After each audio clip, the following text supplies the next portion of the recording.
Mesdames, Messieurs, bonsoir. Je suis heureux de vous retrouver ce soir encore dans le cadre de cette émission d'Écrit Info, ce magazine d'analyse d'actualité politique et sociale que vous suivez ici à CPL Télévision. Nous prenons ces questions importantes et nous les mettons sur la table et nous leur donnons un sens selon nous. D'où d'ailleurs le slogan évocateur de cette émission qui dit tout simplement d'Écrit Info, les tempos de l'actu selon notre feeling. Nous prenons des questions importantes qui retiennent l'actualité, nous les mettons sur la table et nous en débattons. Je parle bien de débattre parce que j'adore répéter ça, qu'il ne s'agit pas ici d'une église où je ne suis pas un prophète. Je vous amène des prophéties et vous limitez à dire oui et amen. Non. Ce que nous disons ici, nous les soumettons aux étamperies de vos critiques et de vos remarques parce que nous savons et nous pensons que du choc d'idées, la lumière finit toujours par jaillir. L'actualité politique en RDC reste dominée par le procès de M. Vital Kamerhe. Nous en parlons aujourd'hui. Mais l'actualité, c'est aussi ces forcing que M. Jean-Marc Kaboundi est en train de faire. Il y a une décision du Conseil d'État qui est sortie hier tard la nuit pour demander à l'Assemblée nationale de suspendre toute affaire cessante le processus du remplacement de Jean-Marc Kaboundi. L'homme qui a été défenestré, déchu par ses pairs à l'Assemblée nationale, cherche certainement à trouver gain de cause au niveau des causes des tribunaux. Nous en parlerons, mais pas aujourd'hui. Nous parlerons également de cette nouvelle nomination. Félix Antoine Tshisekedi Tshilombo a signé des ordonnances. Ces ordonnances qui rentrent dans la droite ligne de leurs accords avec le FCC parce qu'ils ont commencé à se distribuer, à se partager les entreprises publiques et les premières nominations sont sorties hier. Là aussi, je réserverai un décret sur la question. Ce soir, je voudrais bien parler du procès de M. Vital Kamerhe. Après 4 audiences, aujourd'hui, l'heure était aux plaidoiries des parties. La partie civile a fait sa plaidoirie. Le ministère public a fait son exposé et son réquisitoire. La défense également a fait pareil. Je voudrais donc qu'on fasse un focus sur ce procès qu'on devra désormais qualifier d'historique. Le procès de Vital Kamerhe nous a permis de voir clair sur la catastrophe des hommes qui sont censés nous diriger. Ce procès a mis à lumière la manière abracadabrantesque, la manière cavalière avec laquelle la République est gérée aujourd'hui. Ce procès met à nu le vrai problème du mal congolais. Et le mal congolais, c'est le Congolais lui-même.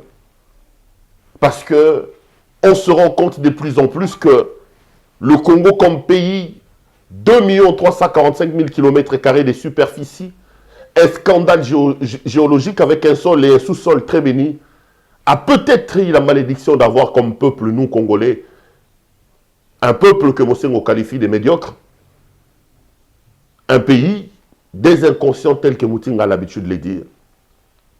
Lorsque vous suivez les procès de Kamerhe, messieurs, vous avez des larmes aux yeux si tant est que vous êtes Congolais et que vous avez un peu de l'amour pour ce pays. Je vais faire un focus sur les préventions qui sont retenues par M. Kamerhe. Sans anticiper le verdict du tribunal,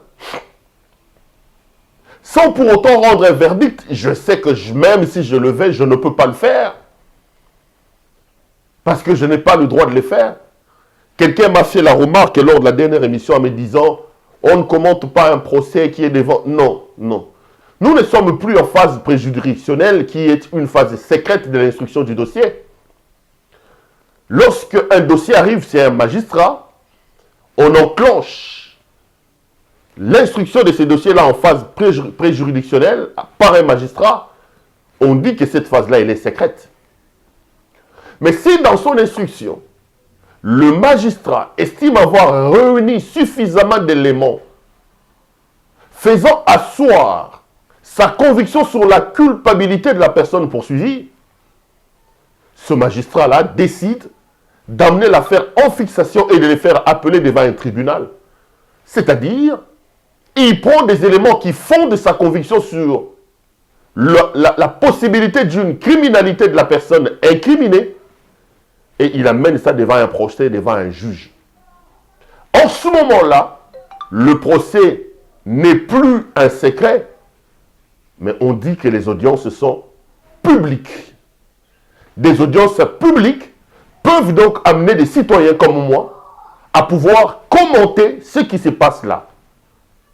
Sans pour autant avoir la prétention de dire que ce que j'ai dit est vrai ou est une parole d'évangile.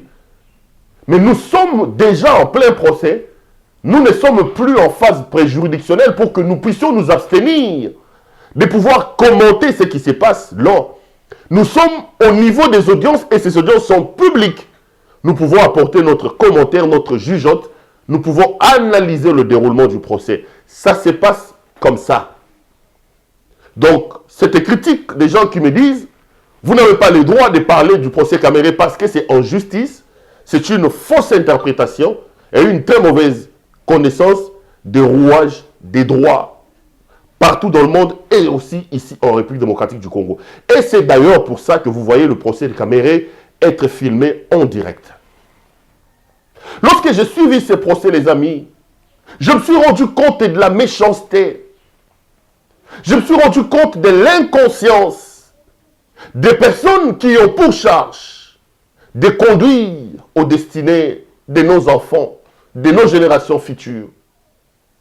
Le Congo souffre d'un problème de vision, d'un problème de leadership, bref, d'un problème d'homme consensueux et capable de lui apporter son redressement et son développement.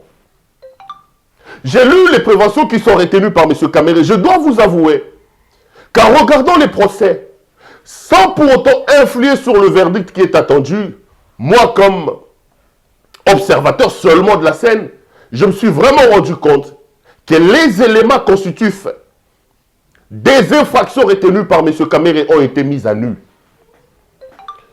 Le ministère public a demandé que M. Caméré soit condamné pour corruption, pour détournement des fonds.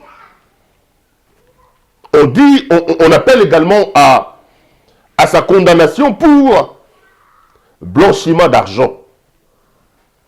De quoi s'agit-il exactement? Dans cette première phase du procès, monsieur le directeur de cabinet de Félix-Antoine Tshisekedi Tshilombo est jugé dans le cadre des détournements des deniers publics dans l'affaire qui oppose le ministère public à Caméré dans l'affaire des maisons préfabriquées. L'État a sorti 57 millions de dollars américains pour la construction de 1500 maisons préfabriquées par la société de M. Jamal. Mais aujourd'hui, nous parlons, il s'avère que seulement 211 maisons inachevées ont été plantées au camp Tchatchi pour les militaires. Et c'est là tout le dossier, toute l'affaire. Il fallait prouver les liens des uns et des autres par rapport à ces dossiers. Je crois que le procès nous l'a démontré. Je prends la première prévention qui, à mon avis, risque d'être établie à l'encontre de M. Jamal et de M. Caméré, la corruption. Nous sommes le 23 janvier 2019. En suivant le procès, il est clairement établi qu'au mois de janvier, bien avant que la République démocratique du Congo sorte de l'argent pour ce projet, parce que l'argent est sorti, la première somme de 14 millions de dollars américains est sortie au mois de mars. Mais déjà au mois de janvier, les éléments du procès prouvent que M. Jamal Samit, propriétaire d'une société sulfureuse qui s'appelle Samibo, fait une session à des proches de M. Vital Caméré via un autre sulfuré proche de Vital Caméré qui s'appelle Daniel Massaro. Jamal va faire une session au nom de mademoiselle Soraya Mpiana, fille de l'artiste et musicien J.B. Mpiana et belle-fille de M. Vital Caméré.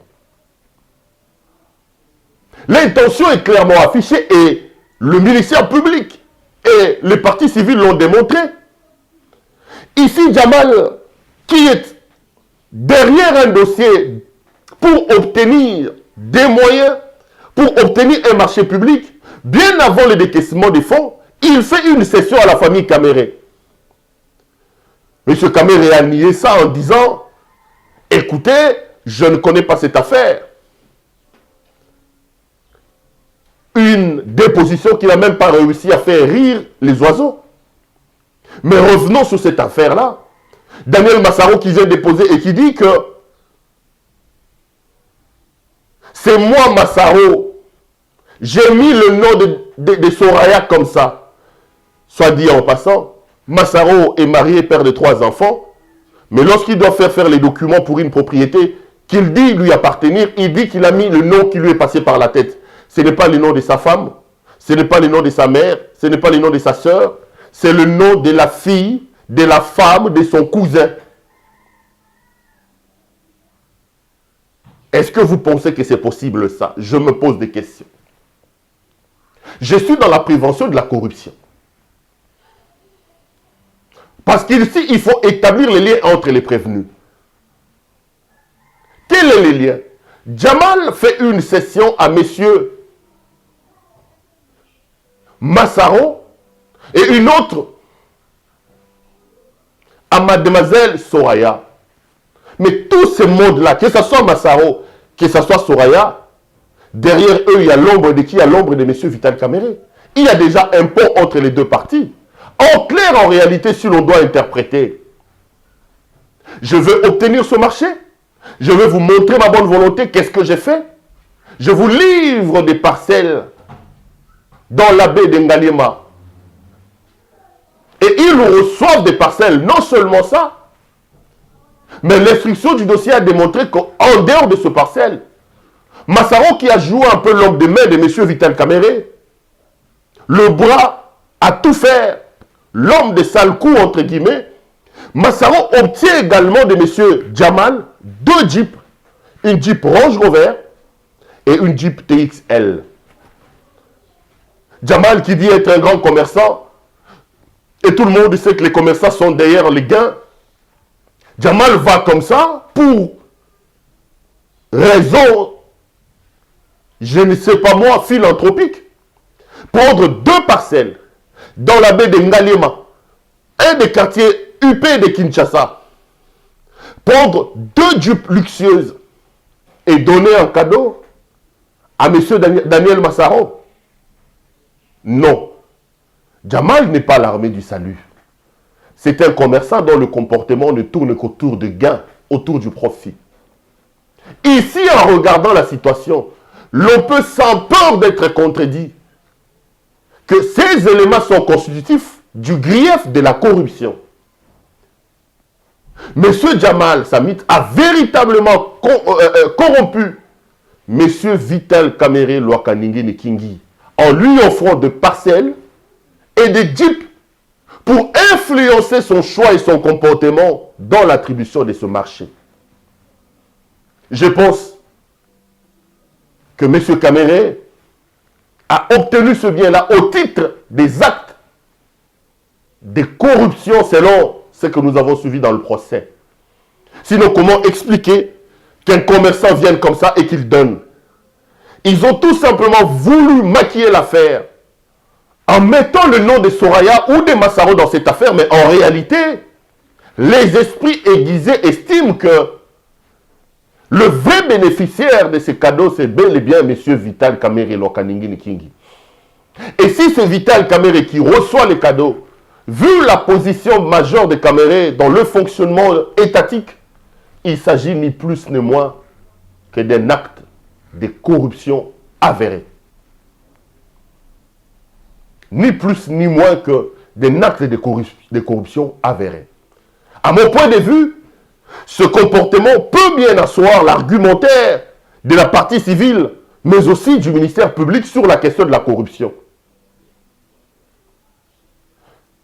Vital Caméré ou certains de ses proches reçoivent les cadeaux de M. Jamal au mois de janvier. Au mois de mars, sous pression de M. Caméré, Les dépositions du ministre des Finances font foi. Les dépositions du gouverneur de la Banque centrale font foi. M. Kamere va ordonner, parce que je rappelle que déjà dès le mois de janvier, Kamere a donné une instruction qu'aucun fonds ne sorte du trésor public, à part le fonds lié au paiement du personnel. Tout l'argent, tout centime qui devait sortir du trésor public de la Banque centrale devait au préalable recevoir la bénédiction et l'autorisation du tout-puissant Vital Kamere. Mais regardez, au mois de mars, sans aucun contrat formel, parce que la déposition de M. Bitakwira l'a démontré, je suis en train de vous faire la lecture du procès et surtout de sa dernière audience. Au mois de mars, sans aucun contrat, sans aucun avenant, parce que la déposition aussi du directeur de la direction générale du contrôle des marchés publics a démontré que le Congo n'avait pas de contrat avec M. Samibo. Kamere s'est accroché sur un contrat de 2018 qui existe entre M. Bitakwira et la société Samibo. Mais c'est clair que ce contrat a été annulé. Bitakwira a dit que l'argent n'était pas sorti à l'époque. Parce que dans sa déposition, dans sa défense, M. Kamere veut dire que moi je n'ai pas signé de contrat, c'est un contrat de Bitakwira. C'est faux les amis. Le procès l'a démontré clairement qu'il n'existait pas de contrat parce que M. Kamere ne pouvait pas s'appuyer sur le contrat de Bitakwira. Un contrat qui a été rétoqué lorsque Bitakwira a demandé l'avenant à la direction générale de marché public. Les amis,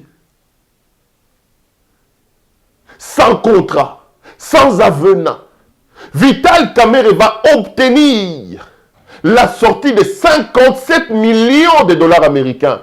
57 millions de dollars américains.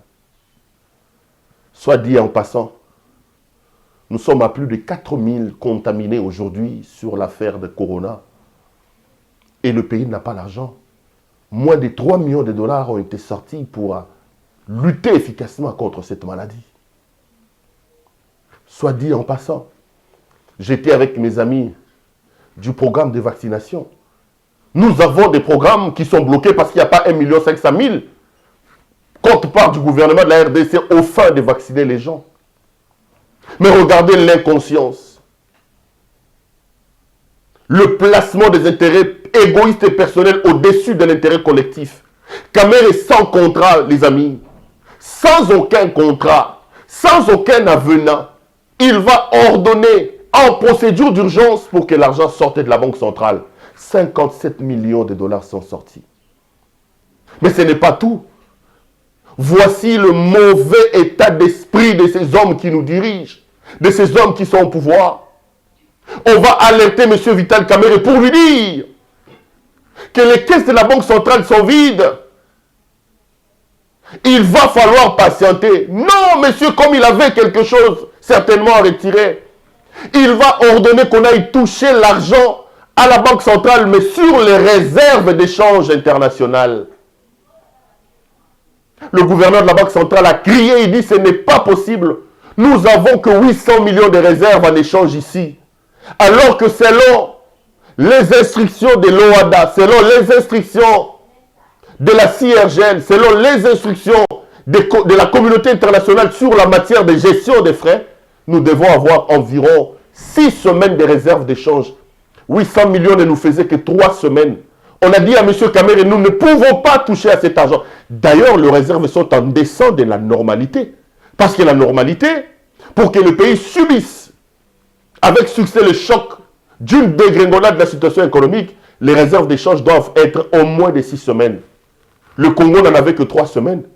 Mais monsieur a dit, je m'en fous, allez prendre l'argent dans la réserve d'échange, sans aucun contrat, sans avenant. Ils sont allés pour leurs propres intérêts sortir 57 millions qu'ils ont pris dans le cadre des réserves des devises. Toucher cet argent veut dire désarticuler le cadre macroéconomique. Kamere s'en fout. Même si le dollar ou le franc congolais va chuter, ce n'est pas son problème. Son problème à lui, c'est d'avoir l'argent. Il s'en fout éperdument du sort des millions de Congolais. Ils vont sortir 57 millions de dollars américains. J'ai parlé de la prévention de la corruption. Là, je suis maintenant dans la prévention des détournements. Mais voici là où se trouvent les détournements, le gars. 57 millions sortent de la Banque centrale. Sur instruction, les lettres sont là. M. Kamere qui fait pression. M. Djamal, l'argent rentre un certain 18. Le 19, Djamal vide son compte. Première chose que Djamal fait, il crée un autre compte au niveau de la banque Robank. L'argent qui vient du trésor public, qui devait être logé dans un compte Equity Bank, Djamal va prendre cet argent pour le transférer dans un compte Robank. Voilà là où se trouvent les détournements. Voici les preuves. Djamal va faire signer. Monsieur Djamal obtient 57 millions de dollars américains, soi-disant, pour construire 1500 maisons. Mais regardez la tricherie et la supercherie. Il fait souscrire une licence d'importation validée par sa banque pour l'achat des maisons préfabriquées en Turquie. Le gars, cette licence ne reprend que 12 millions de dollars américains. Soyons sérieux. Monsieur Djamal, Monsieur Vital Kamere, vous demandez à la République démocratique du Congo de donner 57 millions, soi-disant, pour couvrir l'achat des 1500 maisons. L'argent sort plutôt. Mais la commande que vous faites, la souscription des licences d'importation que Djamal fait, ne reprend que 12 millions de dollars. 57 millions de dollars, moins 12 millions. Nous avons à peu près 45 000 dollars. Mais où sont partis ces 45 000 dollars? Parce que l'argent est sorti pour que vous achetiez des maisons. Vous nous avez dit que pour acheter ces maisons, vous avez besoin de 57 millions. Vous influez au détriment de la chaîne des dépenses, au détriment de la République démocratique du Congo, du cadre macroéconomique. Vous touchez aux réserves comme s'il y avait une urgence, comme s'il y avait une catastrophe. Vous prenez 57 millions, mais vous faites une commande de 12 millions. Où sont partis les 45 millions de dollars? Et ce n'est pas tout. Djamal va souscrire une licence de 12 millions, mais finalement, au lieu de 12 millions, on va se rendre compte que seulement 5 millions de dollars américains vont être envoyés en Turquie pour les maisons. Et pour nos autres frais, Djamal n'aura dépensé que 8 millions de dollars américains. Preuve établie, parce que Kamere disait tout le temps, pièce sur pièce. Lorsqu'on demande à M. Djamal, comment justifiez-vous que l'État vous donne 57 millions de dollars américains, mais vous ne faites que les dépenses de 8 millions de dollars? Ce n'est pas mon problème, ce n'est pas ceci, je tombe ici, je vais mourir, je tombe ici, je vais mourir. En réalité, l'argent est parti et sorti. Et ils se l'ont distribué avec l'auteur intellectuel de ces détournements grandeur nature que le tribunal a démontré ici. L'instruction du dossier a clairement démontré que M. Vital Kamere serait bel et bien l'auteur de ces détournements grandeur nature qui nous a offert aujourd'hui ce procès que beaucoup qualifient déjà du procès de siècle. Mais ce n'est pas tout. Là, je suis dans la prévention du détournement. Il est clairement établi ici que l'argent de l'État a été détourné. Les 57 millions sortis des caisses de l'État, M. Djamal n'a dépensé que 8 millions de dollars. Où sont partis le 40, c'est pas moi combien de millions de dollars? Les prévenus ont été dans l'impossibilité de justifier ça.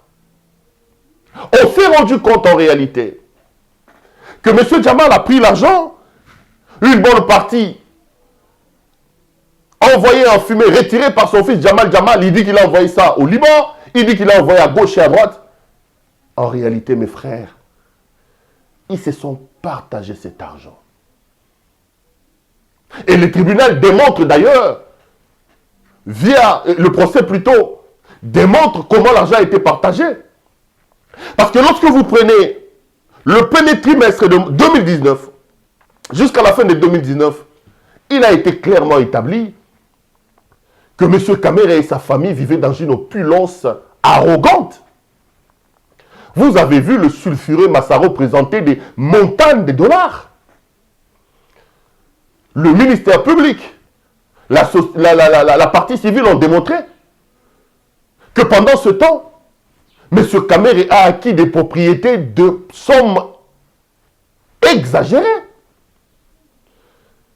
Il a acheté un immeuble, un hôtel de 3 niveaux à Bol, à Paris, à 3 mètres de l'Arc de Triomphe, un des quartiers les plus VIP de la capitale française.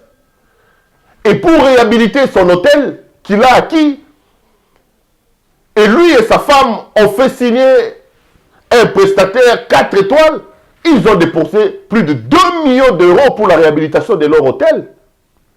Ici à Kinshasa, Massaro a cité un hôtel à la Gombe, plusieurs millions de dollars. Soraya, propriété dans la baie d'Ngalema. Daïda, grande concession, je ne sais pas moi, à Bandal ou à Kassavou, selon l'instruction. Et lorsqu'on pose la question à Mme Kamere, la très belle amie d'Achature, il dit que c'est de l'argent que nous avons obtenu de notre mariage. Il parle de 800 000 dollars américains. Quel mariage, ça donne envie aux célibataires et de se marier. Et ça donne envie aux mariés de renoncer à leur mariage pour se remarier. Si un mariage, on peut avoir 800 000 dollars américains. Il justifie ça en disant qu'il est opératrice économique dans le domaine de l'immobilier. Les amis, l'argent de la République a été dilapidé. Kamere fait sortir 57 millions de dollars. Il fait son coup avec M. Jamal Samit. Il ne dépense que 8 millions. Et le reste a servi à acheter des maisons à gauche et à droite, à enrichir les gens. Kamere est aujourd'hui propriétaire d'un grand hôtel 5 étoiles de 3 niveaux à Paris. La partie civile a amené des éléments. Ça, c'est avec notre argent. Pendant qu'il fait ça, il n'arrête pas de crier « Je suis l'UNIC, le parti qui travaille pour le peuple ». Pendant qu'il fait ça, nos militaires sont en train de souffrir à Béni. Pendant qu'il fait ça, le gars, Corona, nous n'avons pas d'argent. J'ai envie de maudire ces hommes qui arrivent au pouvoir, qui utilisent notre souffrance et notre malheur pour leur bien, qui prennent nos dons avec toutes les charges que nous avons pour monter les escaliers, changer les échelons sur le plan financier. Quelle méchanceté, le gars, quelle méchanceté. Il enrichit sa femme, il enrichit ses enfants, il enrichit ses proches au détriment du cadre macroéconomique de tout un pays, au détriment des 82 millions de Congolais. J'ai envie de dire, comme quelqu'un qui disait à un moment donné, il faut que le microscope est tambola. Total, effectivement, la moitié bateau, ce qui va Congolais à solo. Les correspondances sont là, je vais retrouver certaines, parce que M. Kamere dit que je n'ai pas touché à l'argent, mais il est clairement établi que Kamere a écrit plusieurs fois, mais ce qui est encore grave, parce qu'il est aussi poursuivi pour un autre dossier, toujours avec le même Jamal. Ils ont pris 57 millions, balayés et coquittés. Kamere va faire inscrire un autre dossier flou dans le projet 100 jours. Cette fois-là, c'est pour construire encore 1500 maisons, 57 millions de dollars. Et ces marchés-là, il attribue à qui? À une société qui s'appelle Ousmal. Les amis, et Ousmal, la question, c'est toujours la société de M. Jamal. Donc, Balier 50 millions à Liboso. On va causer lui Zaki contrat Bitakwira. Bayoka Mouelenge Kokite. Kamer va faire encore inscrire un autre dossier de 57 millions. Cette fois-là, avec une société qui s'appelle Ousmane. Et la société appartient toujours à M. Jamal Samit. Il dit, oh non, je n'ai pas touché à l'argent. Mais écoutez, le 5 juin, Vital Kamerhe a écrit, non, le 11 juin, la société Ousmane facture à la présidence 57 millions de dollars pour 3000 maisons préfabriquées. Kamerhe disait, ce sont les ministères sectoriels, tout ça. À la présidence, on a envoyé à qui la facture? Donc, Bandego Balier 57 millions à Liboso et Kokite, Basomi Bandego Kokite, Baseni 57 millions Moussous. Regardez, le 11 juin, Ousmane facture à la présidence 57 millions. Là, nous sommes le 11 juin. Le 15 juin, M. Kamerhe va signer une décision portant mise en place d'une commission pour suivre le procès, et plutôt le dossier, parce qu'il nous a fait croire ici, non, Ousmane a été choisi par la commission, il nous a fait croire ici que Jamal a été choisi par la commission, c'est faux. Jamal a reçu l'argent de l'État au mois de mars, c'est au mois de juin que Kamerhe, pour bien faire, va mettre en place une commission soi-disant d'experts. Alors qu'à ça, Siniaki, alors que Mongo l'État, c'est Bimaki, alors que Basiba Kaboli. Mais ce n'est pas tout. Le 20 juin, M. Vital Kamerhe écrit au directeur général du contrôle des marchés publics, cette fois-là pour son deuxième coup, avec la société Ousmane. Soit dit en passant, les amis, la société Ousmane est une société créée en catastrophe, qui a deux partenaires, M. Jamal et un de son beau-frère qui se trouve au Liban. Mais lors de la composition ou de la construction de la société, c'est le fils de Jamal, Jamal, qui a représenté son oncle, qui est, vous voyez un peu le flou dans lequel nous sommes. Et ce n'est pas tout. La société Ousmane, pour laquelle Vital Kamerhe réclame 57 millions de dollars au trésor public, n'a comme chiffre d'affaires que 680 dollars. Même CEPEL ici a un chiffre d'affaires plus élevé que la société Ousmane, pour lequel on réclame 57 millions de dollars. Quelle méchanceté! Quelle méchanceté! Il réclame l'argent. Il écrit au directeur de la Direction générale de contrôle des marchés publics pour lui dire de donner un avis de non-objection pour un marché de 57 millions. Le directeur va lui répondre 2 jours plus tard pour lui dire la demande que vous faites, je ne peux pas le faire parce que vous n'avez pas envoyé les contrats et vous n'avez pas envoyé les éléments de la société.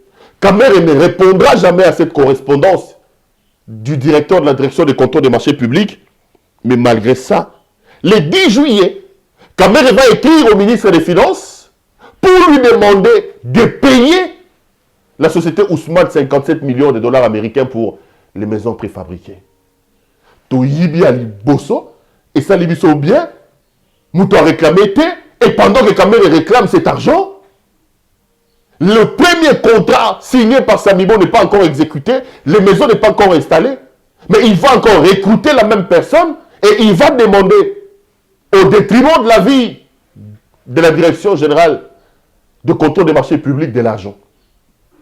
Tout ça, c'est pour son propre intérêt.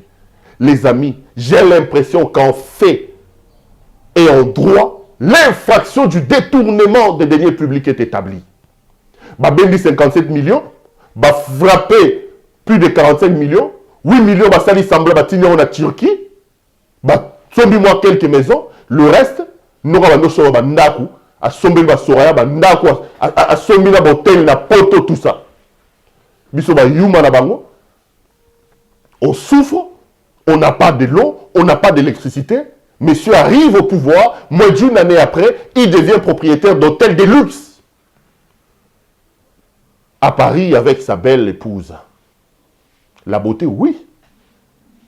Ça, c'est incontestable. Amida Chatur, c'est une très belle femme. Est-ce pour autant que l'argent de Congolais doit servir à l'achat des propriétés privées? Il est clairement établi, que l'infraction de corruption est établie en fait et en droit, je ne suis pas juge, je commente. Pourquoi?